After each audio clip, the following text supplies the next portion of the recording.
il existe dans la clinique des symptômes récalcitrants.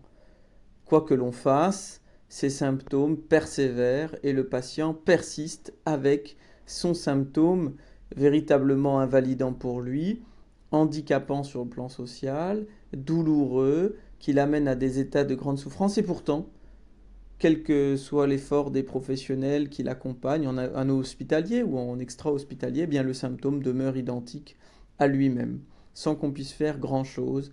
Et pourtant, il y a eu de l'action, il y a eu de la compréhension, il y a eu des gens formidables autour de cette personne, mais rien n'y fait. Quelque chose ici nous échappe.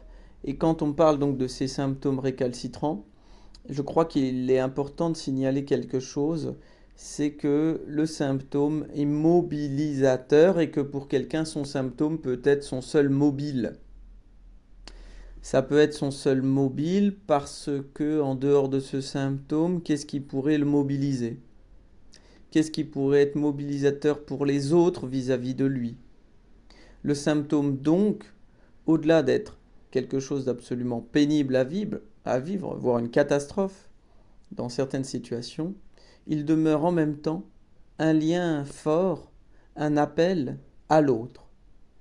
Et cet appel, ce lien, parfois, donne au patient une position passive, notamment dans le cas des soins, des accueils, des thérapeutiques, ou pour certains patients, le fait d'être donc malade, entre guillemets, ou des patients, leur permet de se livrer de façon passive aux soins des autres. En faisant cela, ils se donnent à l'autre comme une cause, la cause de l'action de l'autre.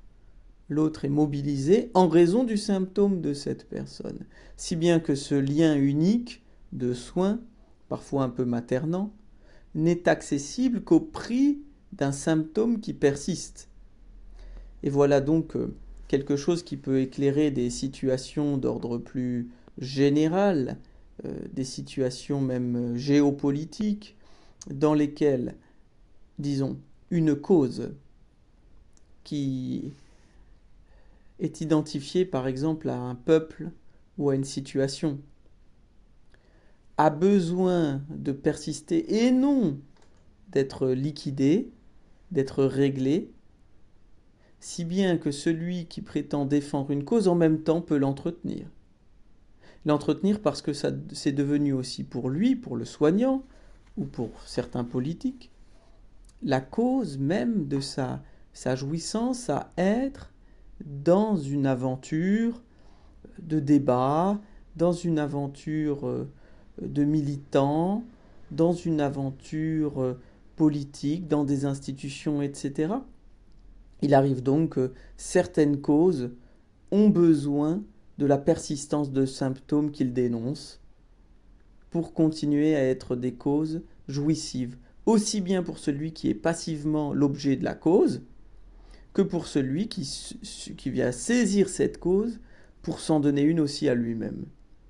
Si bien que ce symptôme devient presque la chose la plus précieuse que les deux protagonistes en question ont de plus cher. Donc voilà, tout ça pour dire que certains symptômes, s'ils sont récalcitrants, c'est parce qu'on s'y met à plusieurs pour qu'ils le restent. Voilà.